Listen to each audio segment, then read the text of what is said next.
안녕하세요. 저는 경희대학교 국제교육원에서 공부 중인 미국인 유튜버 캐리입니다. 저는 최근에 SNS와 유튜브에서 거의 혈투를 벌이며 시간을 보냈습니다. 왜냐하면 해외 네티즌들이 판을 치는 이 두 커뮤니티에서 의도가 분명한 취지의 글이 올라왔었거든요. 그래도 이 세상에서 정의는 승리하는 법인지 그 게시물은 수백 명의 네티즌들에게 문매를 맞았고 그 소동 때문에 스스로가 스스로의 함정에 빠지는 우스운 꼴로 마무리되었습니다. 그 재미있는 소동은 저희 유튜브를 타고 미국 공중파 방송에 등장하기도 했어요. 누구나 살면서 통쾌했던 순간이 많지는 않을 겁니다. 그렇게 몇 없는 경험을 제가 했네요. 제가 살고 있는 미국은 자유주의 국가이며 최대 강국이자 선진국입니다. 미국인들은 상대적으로 개방적이고 개성을 중요시하죠. 그런데도 불구하고 우리 미국에서 인종차별 문제는 심각합니다. 미국에 인종차별을 금하는 법이 있는데 어떻게 인종차별을 할 수가 있나 싶을 수 있는데요. 원래 사람이란 게 못된 마음을 먹으면 얼마든지 교활해질 수 있거든요. 저는 실제로 미국에서 커오면서 은은한 조롱으로 인종차별을 하는 미국인들을 많이 보았습니다. 미국인들은 주로 교묘하고 합법적인 방식으로 차별하기 때문에 인종차별 당한 피해자가 나서서 신고하기도 애매합니다. 저는 그런 사람은 아니었습니다. 그러나 그런 친구들을 두긴 했죠. 그래서 한국을 좋아하는 제가 한국으로 유학 간다고 했을 때 이해하지 못하는 친구들이 몇몇 있었습니다. 왜 미국보다 덜 떨어진 동양의 나라로 유학을 가냐는 뉘앙스로 저를 말리려고 했었죠. 그럼에도 불구하고 저는 한국에 대한 저희 감을 믿었고 그렇게 한국에서 1년째 공부하고 생활해본 바로 제 선택이 단 하나도 틀리지 않았음을 느끼고 있습니다. 한국이 미국보다 선진화적인 발달은 느린 게 확실합니다. 그러나 제가 봤을 때 결코 미국에 뒤처지는 국가는 아닙니다. 오히려 미국이 따라잡지 못하는 것들도 많아 보입니다. 저는 제가 보고 느낀 것을 증명하기 위해서 인스타그램에 한국 생활의 놀라운 점과 미국에선 따라올 수 없는 한국만의 시스템 그리고 인프라 등을 찍어서 업로드하였습니다. 그러다 보니 자연스레 저희 생활을 친구들이 알게 되었어요. 몰랐던 한국의 모습을 알게 된 친구들은 저를 부러워하기도 하였습니다. 더 이상 한국만큼은 차별어린 시선으로 보지 않게 되었죠. 근데 모든 친구가 그렇지는 않았습니다. 당황스럽게도 그레이시라는 친구만 유독 한국에 대해서 계속 부정적으로 생각했어요. 사실 그 친구는 원래도 제가 하는 것에 뭐든 부정적인 말만 하던 친구였습니다. 제가 한국으로 유학 간다고 했을 때도 너 진짜 제정신 아니구나? 너네 집 혹시 망했어? 왜 그런 후진국으로 가는 거야? 가서 뭐 배울 게 있다고? 분명 후회하게 될 거야. 이렇게 마지막까지 쐐기를 박아준 친구예요. 오랜 기간 친구를 해왔던 이유에는 딱히 큰 뜻은 없었습니다. 그저 친구들 무리에 있었을 뿐이었어요. 저와는 성향이 맞지 않은 친구였지만 다른 친구들과는 나쁘지 않게 어울려 지냈죠. 어쨌든 그레이시는 제가 자기 예상대로 한국 생활을 후회하지 않으니까 나름대로 다시 비난하고 싶어서 입이 근질근질한가 봐요. 1년 동안 잠잠하게 있다가 어느 날 연락이 온 겁니다. 그레이시는 원래 단체 채팅방이 아니고서야 저한테 개인적으로 연락도 잘 안 하는 사람이에요. 오랜만에 연락이 왔는데도 왠지 그녀가 무슨 말을 할지 그 의도가 보여서 전화를 받기도 전에 괘씸함이 들었습니다. 그럼에도 저는 제 감정을 숨기고 반갑게 전화를 받아주었어요. 그레이시는 처음엔 혼전임신으로 결혼하게 되었다는 말로 안부 인사를 시작했습니다. 그것에 저는 진심으로 축하해 주었어요. 너 나한테는 솔직하게 얘기해봐. 정말 한국 생활 좋아? 네가 워낙 SNS에 한국 자랑을 해서 살기 좋은 나라면 신혼여행지로 한번 고려해보려고. 네 말대로 정말 좋으면 이주할 수도 있고. 거의 완벽한 나라야. 도시 분위기도 좋고 안전하고 대중교통이나 편의시설도 훌륭해. 음식은 미국보다 훨씬 건강하고 맛있는 것 같아. 그냥 한국의 모든 게 좋아. 너처럼 아이까지 있다면 아이 키우기에 더할 나위 없이 좋은 나라지. 그런데 왜 솔직하게 얘기하라는 거야? 난 항상 솔직했어. 아니, 난 좀 감이 있거든.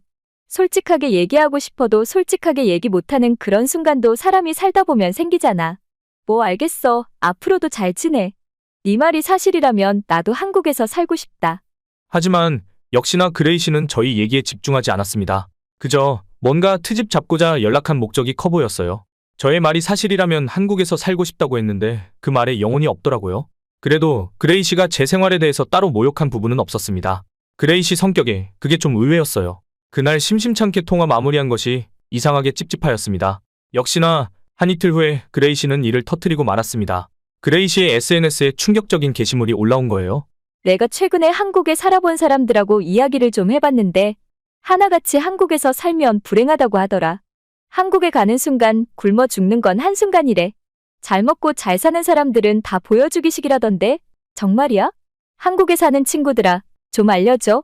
그레이시는 한국에 대해서 하나같이 부정적인 글만 올려댔습니다. 그 친구는 원래 SNS를 잘하는 사람도 아니었는데 며칠 상간으로 글이 연달아 올라왔어요. 애들아, 글쎄, 한국에 있는 친구가 한국이 세계 최고의 국가라고 자랑해서 한국으로 이민을 가야 하나 고려 중이거든. 근데 내가 작정하고 한국에 대해 알아보니까 사람들이 한국에 이민 가는 건 바보라고 하더라고? 그런 반응을 보니까 그 친구가 괜히 바보가 된 것 같고 그 친구가 나한테 거짓말한 것 같아서 우울하기도 하고 그래. 나도 나이가 들었나? 생각이 많아진다. 그레이 씨는 거의 하루에 한 번꼴로 한국에 살면 안 좋지 않냐는 뉘앙스의 글을 SNS에 올렸습니다. 그러면서 제 이름을 항상 글 아래에 적는 바람에 사람들은 저와 그레이 씨의 묘한 관계를 알게 되었어요. 저는 그저 한국 생활에 대해 묻길래 대답해줬을 뿐입니다. 그런데 그런 식으로 저격을 당할 줄은 상상도 못했어요. 좀 당황스럽기도 하면서 나중에는 화가 났습니다. 그래서 그레이 씨에게 개인적으로 연락하게 되었어요. 너 뭐 하는 짓이야? 한국에 오기 싫으면 안 오면 되지. 왜 그렇게 글을 남겨? 하지만 그레이 씨는 제가 생각했던 것보다 훨씬 많이 표독스러운 친구였어요. 오히려 제게 성질을 내더라고요. 너야말로 뭐 하는 짓이야? 내 주변에 뛰어난 사람들 엄청 많은데 그 사람들이 다 한국은 만들어진 이미지라고 그랬어. 네가 거짓말쟁이고 오버쟁이래. 넌 어떻게 친구한테 거짓말을 할 수가 있어? 그레이 씨의 말에 황당하기도 하고 너무 화가 났지만 제가 당장 할 수 있는 게 없었습니다. 작정하고 저를 거짓말쟁이로 치부하는데 거기서 제가 무슨 말을 할 수 있겠어요. 게다가 자기 할 말만 하고선 저더러 사과할 때까지 연락할 생각하지 말라며 전화를 먼저 끊어버리기까지 했습니다. 사람은 정말 당황하면 말문이 막힙니다. 그리고 논리를 가진 정상인이 논리가 없는 사람을 만나게 되어도 말문이 막히죠. 저는 이 사실을 다른 친구들한테 하소연하는 걸로만 풀 수밖에 없었습니다. 그 친구랑 말다툼해서 이기자고 다시 연락해서 감정 낭비하고 싶지 않았거든요. 그렇게 한 일주일의 시간이 흘렀습니다. 그날따라 휴대폰 알림이 많이 울리더라고요. 처음엔 바빠서 무시했는데 나중에는 자기 전에 너무 많이 울려서 휴대폰을 확인했습니다. 그리고 저는 깜짝 놀라서 두 눈을 번쩍 뜨고 말았어요. 한국 생활 콘텐츠로 유튜브를 찍고 있던 제 영상의 댓글 알람과 인스타그램 댓글 알람이 미친 듯이 울리고 있는 것이었어요. 도대체 이게 무슨 일인가 싶어서 그날 새벽 늦게까지 모든 알림을 확인했습니다. 그리고 저는 입을 틀어막을 수밖에 없었죠. 저처럼 한국에 살고 있는 외국인들이 저를 대변하여 그레이 씨에게 악플 폭탄을 날리고 있던 것이었습니다. 이 여자 진짜 웃기다. 한국 헐뜯으려고 의도적으로 올린 글 같은데? 한국을 싫어하든 말든 네 자유긴 하지만 같은 미국인으로서 창피하니까 공개적으로 소란 피우지 마. 적어도 선한 마음씨만큼은 미국인들보다 한국인들이 더 선진국이야. 진짜 한국이 궁금한 거 맞아? 그렇게 한국이 궁금하면 네가 직접 와서 판단해. 뒤에 숨어서 은근히 까내릴 생각 말고. 댓글들에는 제가 하고 싶었던 말들이 가득했습니다. 한국을 사랑하는 온 나라의 사람들이 저와 같은 생각을 하고 있는 것 자체가 위로가 되었어요. 그러나 한국을 잘 모르는 외국인들은 그레이 씨 편을 들어주기도 했습니다. 여기 한국 알바푼 건가? 나도 한국에 가봤어. 그런데 좋다는 말 다 거짓말이야. 하나도 좋지 않아. 한국 좋다는 사람들 모두 거짓말쟁이들이야. 한국이라고 모든 사람이 다 좋아해야 해. 싫어할 수도 있는 거지. 자꾸 이렇게 띄워주니까 한국 같은 코딱지만한 나라가 나대는 거야. 서로의 생각에 반박하는 댓글들이 수백 개였습니다. 한바탕 토론의 장이 열렬하게 펼쳐져 더 많은 사람들에게 게시물이 추천되었고 순식간에 엄청난 댓글들이 더 달렸습니다. 그래도 제가 큰 위로를 받았던 건 한눈에 봐도 대부분의 외국인들이 한국을 살기 좋은 나라라며 칭찬했다는 겁니다. 특히나 그레이 씨가 임신 중이라는 사실에 한국에 거주 중인 여성 외국인들은 엄마로서 자신이 겪은 한국의 일화들을 얘기해 주었습니다. 한국인들은 서로 전혀 알지 못하더라도 어린 아이라면 당연히 보호해 주려고 해. 자기 자식처럼 낯선 아이도 따뜻하게 대해준다는 게 놀라웠어. 나한텐 4살 된 딸이 있어. 놀이공원에서 잃어버리는 바람에 정신이 나가 있었는데 한국인들이 따로 떨어져 있는 나와 아이가 만날 수 있도록 자기 일처럼 적극적으로 모두가 힘을 합해 도와줬어. 지금 생각해도 말도 안 되는 일이라고 생각해. 아이들이 혼자 마트를 돌아다니거나 친구들과 길에서 놀고 있으면 한국인 어른들은 전부 아이들이 다치지 않게 신경 써주더라. 심지어 간식을 주거나 코를 닦아주는 사람도 봤어. 저는 아이의 엄마가 아니라서 아이를 대하는 한국인들의 모습에 관심이 없어서 제대로 본 적이 없습니다. 미국에선 웬만하면 아이를 혼자 두지 않아야 합니다. 그래서 미국인인 저 역시 아이를 향한 한국인들의 태도는 정말 놀라운 점이었습니다. 모르는 아이도 자기 자식처럼 아끼다니요. 그게 사실이라면 전 세계가 한국을 보고 배워야 하는 거 아닌가요?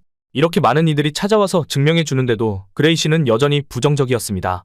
그저 한국에 대해 좋은 말하는 모든 외국인들을 한국 정부의 알바들로 치부했어요.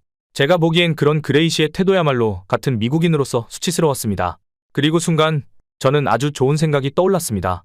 제 채널을 통해서 그레이 씨를 혼쭐내기로 했습니다. 한국인들의 훌륭한 국민성을 직접 보여준다면 효과가 좋을 것 같았어요. 저의 이러한 촬영을 위해 고맙게도 같이 학교에 다니는 한국인 친구들이 도움을 주었습니다. 저희는 한국 어린이 한 명을 섭외하였습니다. 장소는 멀리 가지 않았고 경희대학교 인근 횡단보도 주위에서 촬영했어요. 조작했다는 소리를 듣지 않으려고 아예 실시간 방송으로 진행했습니다. 그레이시라면 녹화 촬영에 대해 딴지를 걸 게 분명했거든요. 편집으로 조작했다면서 말이죠. 만약 횡단보도를 건너려고 향하던 초등학생 아이가 갑자기 호흡곤란을 호소하며 쓰러진다면 한국인들은 어떻게 반응할까요? 그것이 이번 실험 카메라의 주제였습니다. 한 젊은 커플이 연기자 아이 곁에 서는 시점에서부터 첫 시도를 하게 되었습니다. 그리고 정확히 1분 뒤에 채팅창은 불이 나기 시작했습니다. 아이가 호흡곤란을 호소하며 쭈그려 앉으려 하자마자 그 젊은 커플이 바로 관심을 주었거든요. 어머, 꼬마야, 왜 그래? 얘 괜찮아? 커플의 말소리에 주위에 있던 한국 어른들까지 아이에게로 시선을 집중시켰습니다. 아이가 계속 숨을 제대로 못 쉬는 연기를 하니 한국인들은 너나 할 것 없이 아이의 눈높이에 맞게 앉아서 걱정하기 시작했어요. 어머어머, 얘가 왜 이러지? 왜 그러니? 괜찮아? 숨을 못 쉬겠어? 천식인가? 숨을 잘 못 쉬는 것 같아요. 근처에 병원 있는데 지금 나랑 같이 갈래? 저희의 계획은 아이가 쓰러지는 부분까지였습니다. 아이가 아직 쓰러지는 연기는 시작도 안 했는데 한국인들이 벌써 관심을 가져서 뒷일은 볼 필요가 없었어요. 횡단보도에 초록불이 켜졌음에도 아이 곁에 서 있던 어른들은 건널 생각조차 안 했습니다. 가던 길까지 포기할 정도로 모르는 아이를 진심으로 걱정하고 도우려 한다는 것이 감동적이었어요. 그중 한 남성이 휴대폰을 귀에 대는 것을 보니 119에 신고하려는 것 같았습니다. 그 바람에 쓰러지는 연기까지는 나아갈 수가 없었어요. 그쯤에서 우리는 정체를 드러낼 수밖에 없었습니다. 아무리 한국인들의 선행이 감동적이라고 해도 공권력을 장난으로 이용하면 안 되니까요. 이 한 번으로 이미 방송 실시간 채팅창은 한국인에 대한 칭찬으로 가득 찼습니다. 근처에서 같은 실험을 몇 번이나 더 했으나 모두 똑같은 반응이었습니다. 아이를 향한 한국인들의 진심은 정말 진실된 태도였어요. 유괴 사건이 많은 미국에서는 감히 기대도 할 수 없는 모습이었죠. 우리는 마지막으로 장소를 옮겨 한 번 더 실험을 진행해 보기로 했습니다. 이번에는 경희대 근처의 버스 정류장으로 갔어요. 바로 그곳에서 우리 촬영팀과 많은 해외 네티즌들은 실로 끔찍한 영화 한 편을 보게 되었습니다. 그 기억은 시간이 지나도 잊혀지지 않을 기억입니다. 이번에는 혼자 버스를 타려던 연기자 아이가 호흡곤란을 호소하며 쓰러지는 걸로 설정하였습니다. 다들 갈길 바쁜 일반 시민들로 보였습니다. 전부 휴대폰을 바라보고 있거나 사회생활에 지친 얼굴을 하고 있었죠. 앞선 감동적인 상황이 연출되기엔 무리가 있을 수 있겠다고 판단했습니다. 버스가 도착했습니다. 줄을 서서 버스에 올라타던 사람들 사이에 연기자 아이도 있었습니다. 그리고 아이가 버스에 오르려고 할 때쯤 아이는 주저앉았고 이번에는 시름시름 앓자마자 바로 쓰러지고 말았어요. 그러자 삭막하기 그지없던 그 공간이 순식간에 다른 분위기로 변해버렸습니다. 충격적이게도 그 정류장은 아수라장이 되어버린 겁니다.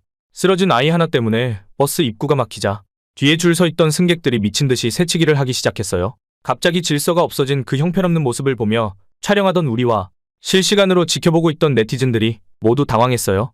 여태까지 본 한국인들과는 사뭇 다른 분위기가 연출되어서 이것을 방송으로 내보내도 되나 순간 심각하게 고민했습니다.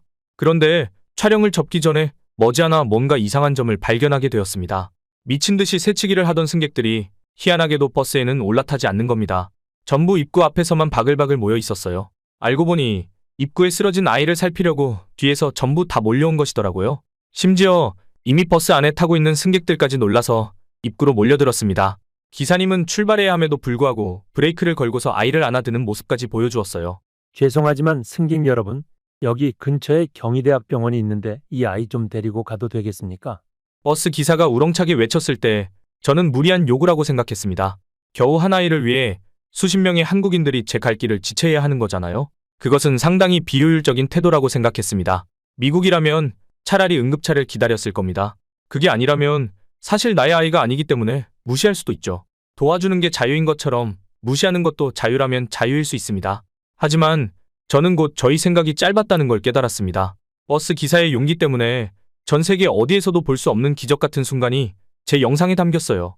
이 상황에서 다소 바쁜 승객들은 조용히 자리를 비켜주며 다음 버스를 이용하려 했고 시간적으로 여유가 있는 사람들은 병원에 들려도 된다며 괜찮다고 수긍하였습니다. 다들 아이가 한시라도 빨리 병원에 갈 수 있도록 각자의 자리에서 척척 움직였어요. 아무도 그 상황을 불쾌하다고 표현하지 않았습니다.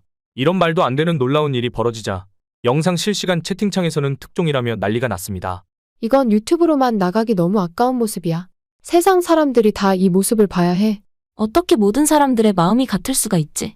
정말 대단하다. 나한테도 연기자 아이만한 자식이 있는데 내 아이를 위해서 한국인들처럼 모두가 저런 저력을 보여준다면 감사해서 보상이라도 해주고 싶을 것 같아. 너무 감동적이라 눈물이 나. 이러니 전 세계가 한국에 열광하지. 이번 상황에 대해서 악플을 다는 네티즌은 단 한 명도 없었습니다.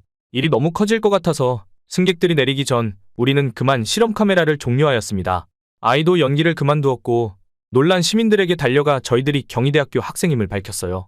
처음엔 당황하던 한국인들은 우리 촬영의 취지와 이유를 듣고서 이해하는 넓은 아량을 보여주었습니다. 그리고 바쁘지 않은 분들은 저희 인터뷰에 응해주기도 했는데요. 정말 놀랐어요. 어른이 쓰러져도 놀라는데 어린아이가 쓰러지니까 가슴이 벌렁거리더라고. 나도 저만한 아들이 있거든요. 전 아직 결혼은 안 했지만 꼭 아이가 제 조카 같아서 지나칠 수가 없었어요. 아마 웬만한 어른들은 다 자기 자식이나 조카처럼 생각할걸요?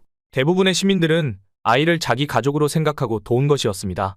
내 아이를 남에게서 지키며 내 아이 챙기는 것에만 더 많은 진심을 쏟는 미국인과는 많이 다른 마음이었습니다. 이런 영화 같은 장면이 현실에서 일어날 수 있다는 게 너무 신기했어요. 각국에선 자기 나라 사례들을 공개하면서 한국을 부러워하기도 했는데요. 미국에선 아이들이 아무렇지 않게 총기에 노출되어 있어. 아이들 사망률 1위 사유가 총기라는 건 정말 문제가 있는 것 같아. 한국이 총기 소지를 금하는 것 자체가 이미 국민을 아낀다는 게 느껴져.